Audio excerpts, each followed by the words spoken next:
started off as a small lie but then snowballed into, "This is my life now." I accidentally said "you too" when the Starbucks barista said, "Enjoy your coffee." But instead of cringing and walking away like a normal person, she looked genuinely confused and said, "Wait, what did you say?" My brain completely short-circuited. I panicked and blurted out, "I said I'll bring you coffee too sometime." She lit up with this huge smile and said, "Oh my god, that's really sweet. What's your name?" Now I'm committed to this insane promise. I came back the next Tuesday with a venti caramel macchiato. Her name tag said Emma. She was so genuinely happy she teared up a little and gave me her number saying, "Text me so I know this actually happened." I figured I'd send one polite text and let it naturally fade away. But Emma started texting me paragraphs about her terrible shift, her nightmare roommate Stephanie who never cleaned dishes and left rotting food everywhere, how my random gesture of kindness completely made her weak and gave her hope that good people still exist. I felt genuinely bad for her situation, so I kept responding with supportive messages and stupid memes to cheer her up. 3 weeks later, I'm bringing Emma coffee every Tuesday at exactly 2:47 p.m. during her break. She starts calling me her coffee angel and introducing me to her coworkers as the sweetest guy who randomly brings me coffee for absolutely no reason except pure kindness. The whole coffee shop thinks we're dating. Her manager keeps asking when I'm going to officially ask her out. I'm too deep to correct anyone now. Then her mom visited from Ohio for Emma's birthday weekend. Emma insisted I meet her, saying I was the thoughtful one who brightens her Tuesdays when everything else in life feels overwhelming. Her mom grabbed me in this bone-crushing hug and whispered, "You're exactly what Emma needs right now, sweetheart. She talks about you constantly." That's when I learned Emma had been struggling with severe anxiety and panic attacks for 2 years. Our Tuesday coffee ritual was literally the only consistent positive thing in her week that she could count on. She'd started scheduling her therapy appointments around our meetups because they gave her something concrete to look forward to during her darkest moments. By month 3, I'm invited to her 23rd birthday party at some trendy rooftop bar. All her friends are calling me coffee guy and telling me detailed stories about how much happier Emma's been since I started dating her. I didn't have the heart to correct them when they're all so genuinely grateful. Her best friend Sarah pulled me aside and whispered, "I don't know what magic you worked, but Emma's been like a completely different person. She actually laughs at our jokes now instead of just forcing smiles." The breaking point came when Emma finally got promoted to shift supervisor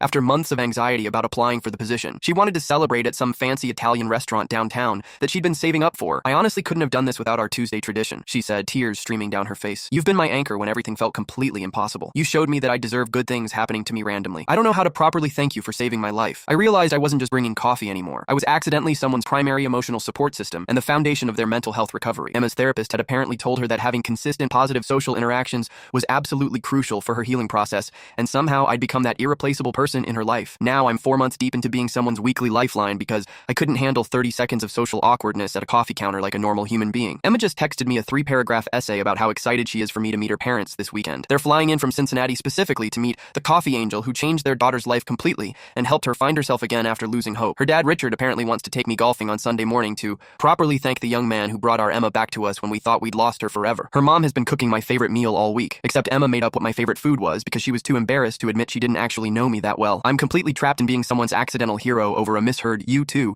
that spiraled into becoming the most important person in a stranger's mental health journey and recovery process. The worst part? I actually look forward to Tuesdays now too, and I think I'm falling for someone who's in love with a version of me that doesn't really exist.